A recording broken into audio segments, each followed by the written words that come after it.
You ask Tiger to solve. This deals with linear equations with one unknown. The final result is x equals -152.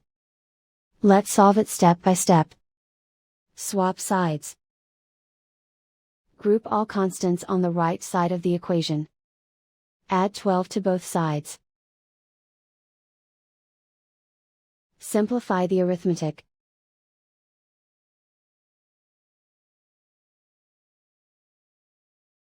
Isolate the x. Multiply both sides by inverse fraction 4/1. Group like terms. Multiply the coefficients. Simplify the fraction. Simplify the arithmetic.